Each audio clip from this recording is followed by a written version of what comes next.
First off, the opening to this film was pretty goosebumps inducing, I must say. We're like, it's like a flash forward, and we're at the Live Aid concert, and just as it's about to get juicy,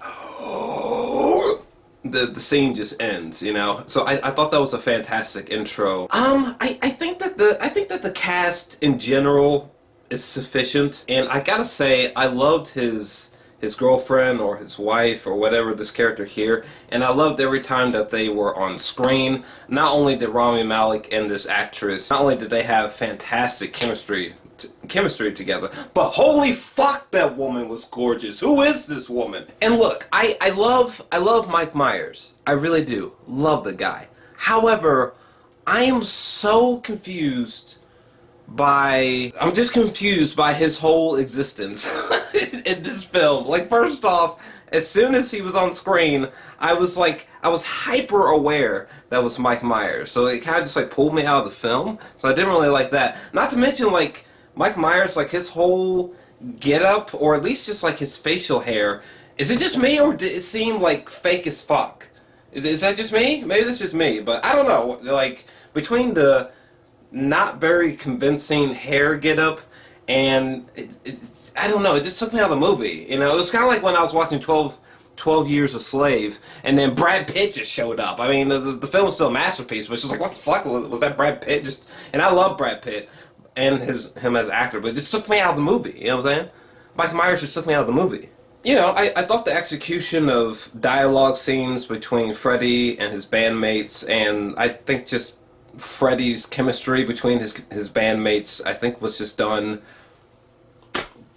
pretty well, I must say. Freddie Mercury, played by Rami Malek, is just a wondrous sight to behold. I mean, my God, I heard about some of the insane preparation that Rami took for this role, and it definitely shows. I mean, even if you knew fuck nothing about Freddie Mercury, I mean, just like, good God, these little strange facial nuances of replicating things that Freddie did in his face, subtly speaking. You know, the way that he stands and walks and commands the room and commands all the tension, and like just being so flamboyant and confident and like sexy and like strong and powerful. It's just, Jesus Christ, like Rami is funneling so many different emotions at once. There's so many things that Rami is doing physically to inhabit the essence of Freddie. Like, I think he just totally captured the essence of Freddie. Like, there's this one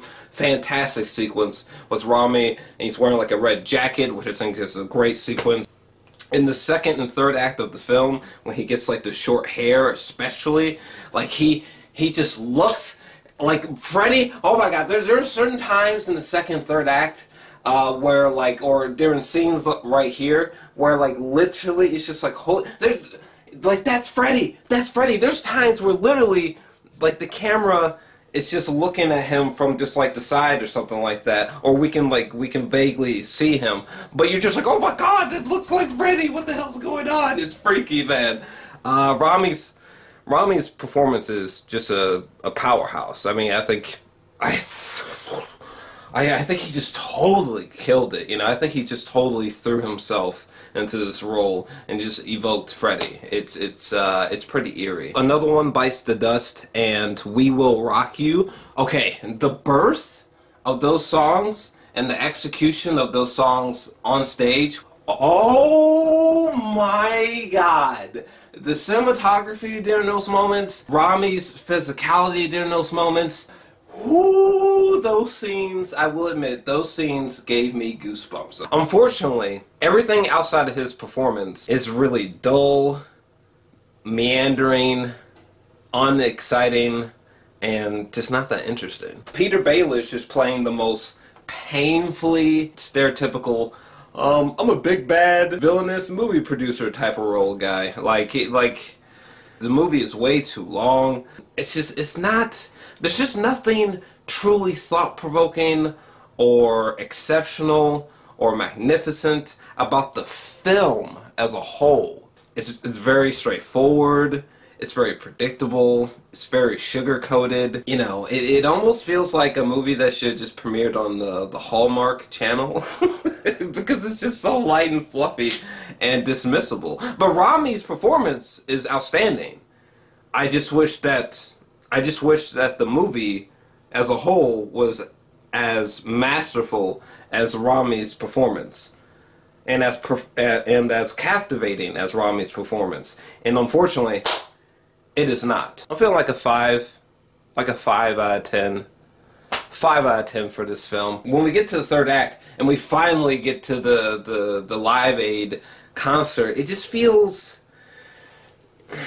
Not only is the Live Aid concert, not only does it feel like there's a lot of CGI, it just misses the mark. You know, it's not electrifying.